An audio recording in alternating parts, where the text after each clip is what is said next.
I'm standing here at the far edge of our garden in front of our persimmon tree. It's so pretty, and right now it's abundant.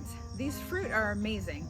They start out as a light pale yellowish orangish color early in summer. They grow all summer, and then you have to wait all the way until Thanksgiving time before they're ready. And when they're done, they're like as soft and as red as a tomato, and they come off real easy, and they're super fragile, so you got to pick them at like just the right time.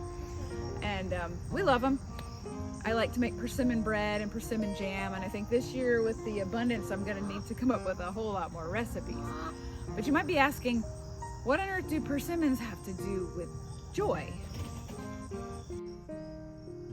So a few months back on a Sunday morning, our pastor, Wesley, was sharing with us that the two fruit of the Spirit he had the most trouble with were such and such. I will tell on him. But he encouraged us to think about, so what are the two top ones that we have the most trouble with? And I thought about it on the way home, and Dan and I talked about it, and I said, well, for sure, my number one is peace. I just struggle with that a lot. Safety and security are two of my top needs in the world, and those are oftentimes shaken. And I think as a wife, a mom, a homeowner, a farm owner, all the things, that a lot of things can easily steal my peace if I feel unsettled about how things are going or what might rock our world at any moment, right? So peace was the first one. So then Dan asked me, so what's your number two? And I said, I didn't really give that much thought. Number one was an easy one, but I haven't given it much thought. And right away he said, joy. Oh, okay. So he could see that. We've been married for 30 years. He can see that. And I think at times the same things that destroy my peace also destroy my joy. And so I have really marinated on that a lot. And as we were trying to think of the name of our channel, Joyful Homestead is not the name of this farm. It's a beautiful place.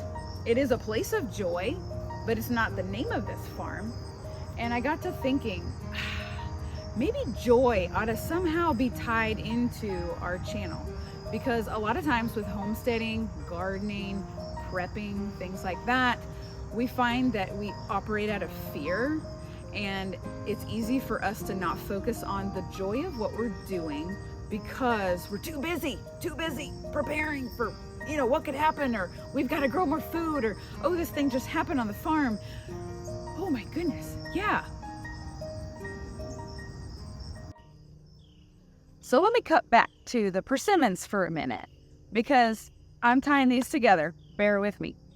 Last year, we had an abundance just like this. Late summer, early fall, we were super excited, and the more times we came out and visited the tree, the more we realized that the fruit were disappearing. We didn't know what the problem was. We hadn't found any on the ground. We hadn't found any partially eaten. So what on earth happened? One day, Dan happened to catch a squirrel in the act of stealing one, because our fence that's right behind is just the right height for a squirrel to climb up and grab the fruit and steal it and take it away somewhere. That's why we couldn't find any.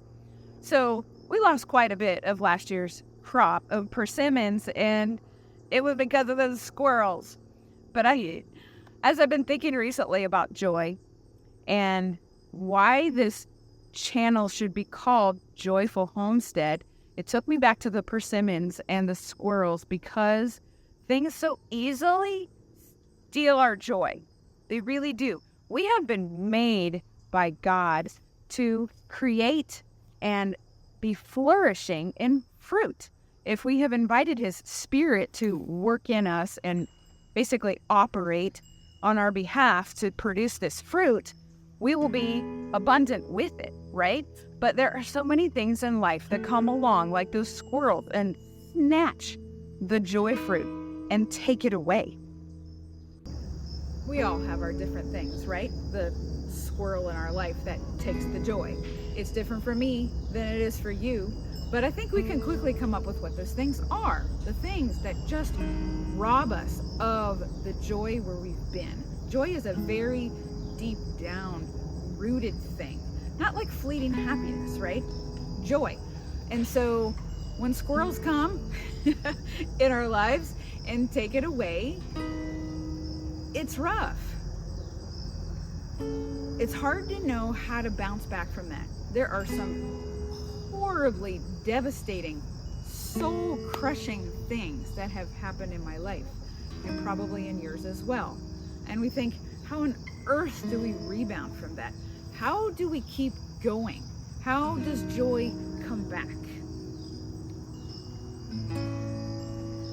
Years ago, I was in a Bible study with some very close friends of mine. We were a tight group. We met weekly. We were in each other's lives, right? And we did an amazing book by Ann Voskamp called 1,000 Gifts.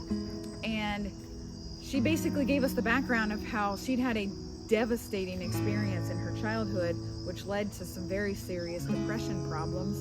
And that over time, what she realized is that gratefulness was the thing she needed to dwell on. So she was starting to write down all the things that she was thankful for, grateful for in her life, and that those things could, in fact, restore the joy, repel the depression, getting her focused on the priorities, on the eternal even. And so I think really God gave her an amazing gift of writing to put these into words so that we all could do something like that. So I was really encouraged and challenged by that book to start to think of ways to be grateful as a way to combat the things that steal our joy.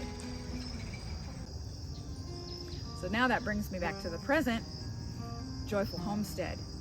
We made a decision that we would call our channel Joyful Homestead because we wanted to focus on each and everything that we've been given, that we've been blessed with, that we've learned how to do, that we've been given to steward on this farm, that we've learned that we didn't know growing up, but we have learned now. All of those things are blessings. All of those things we can be super grateful for. And so we're trying to mention our gratefulness, our joyful outlook on these things every time we do a video.